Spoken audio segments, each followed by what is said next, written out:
Hey guys, welcome back to my channel. Today I wanted to recommend a few books about eco-friendliness I really enjoyed and I think you might too. I actually been meaning to do this video for a while. I wanted to get to 5 book recommendations but I only have 4.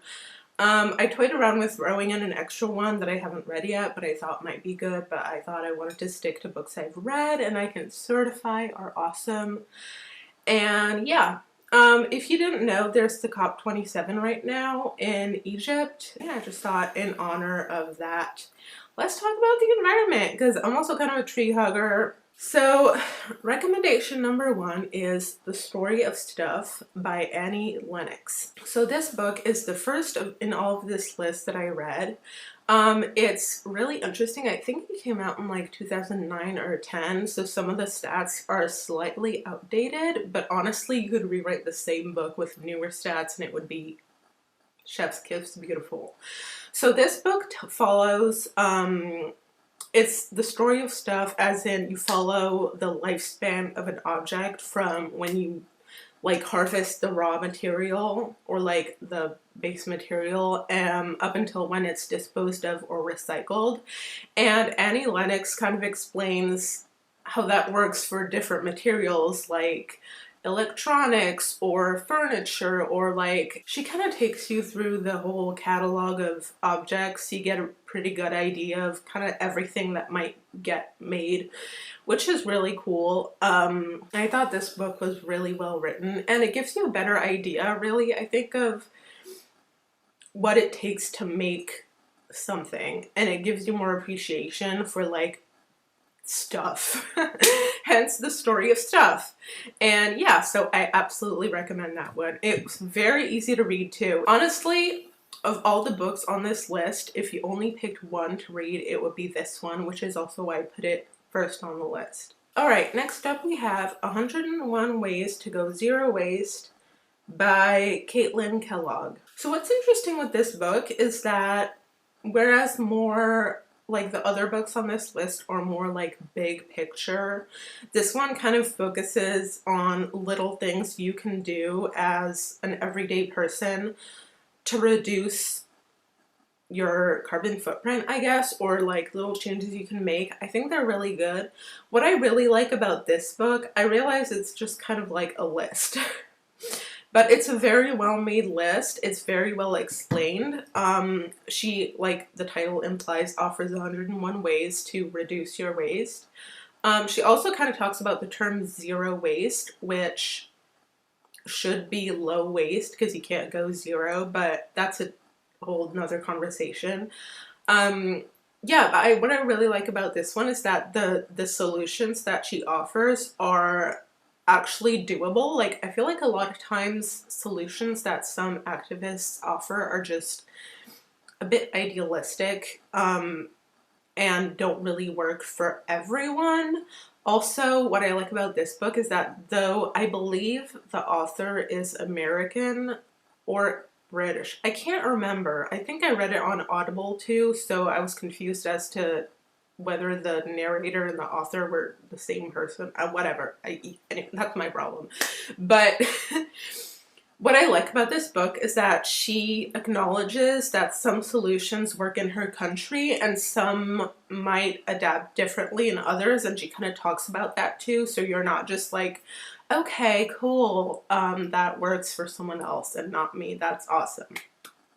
But no, she doesn't do that, which I think is great. So 101 ways, oh my gosh, to go zero waste. Totally recommend it. Check it out.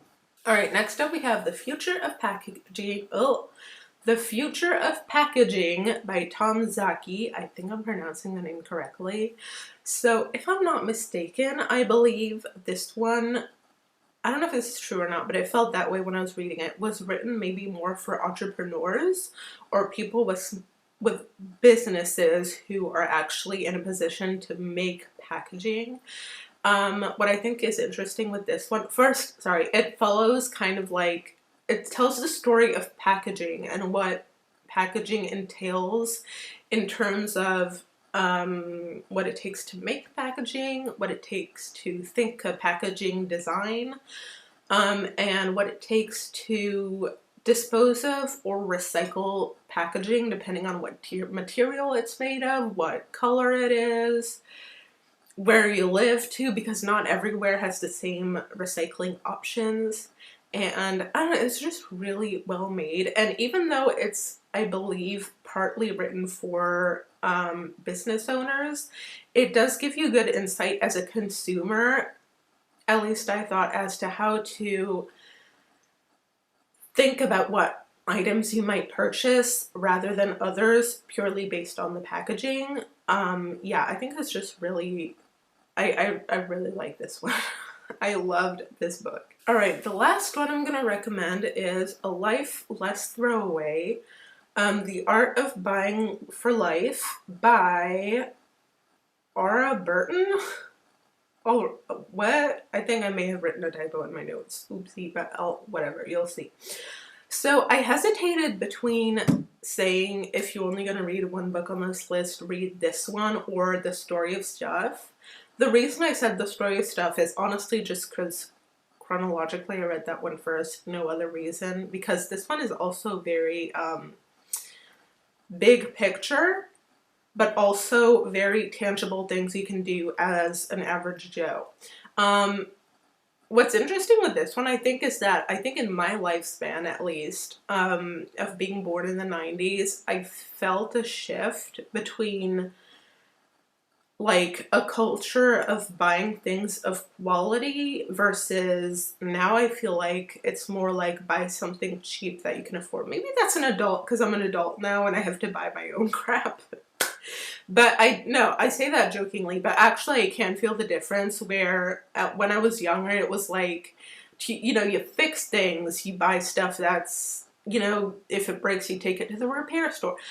There are no repair stores anymore, dude. It's creepy, right? Anyway, that's a whole different rant, but yeah, this is really cool. It takes you kind of down a road of how to change your mindset, right? Because I think one problem is the availability, like I said, of items that are not designed with planned obsolescence in mind, and also there are no repair stores anymore.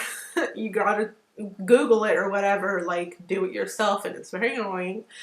And also I think there's like a mindset shift where sometimes, and I'm guilty of this too, I'm not saying anything, but sometimes you think of buying the more convenient thing rather than taking a second to find the better thing that's going to last longer. When I tell you guys, the microwave that my mom currently owns, we've had for at least 15 years, like 15 to 20 years.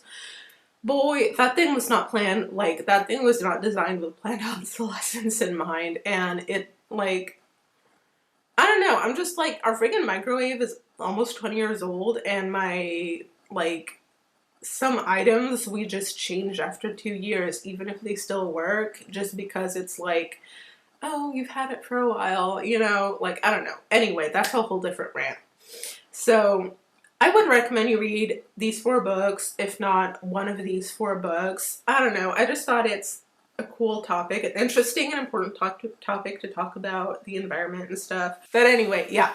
I hope you guys enjoyed the video. If you have any other books to recommend, please leave them in the comments. Like the video if you did, subscribe, and I'll see you guys next time. Bye!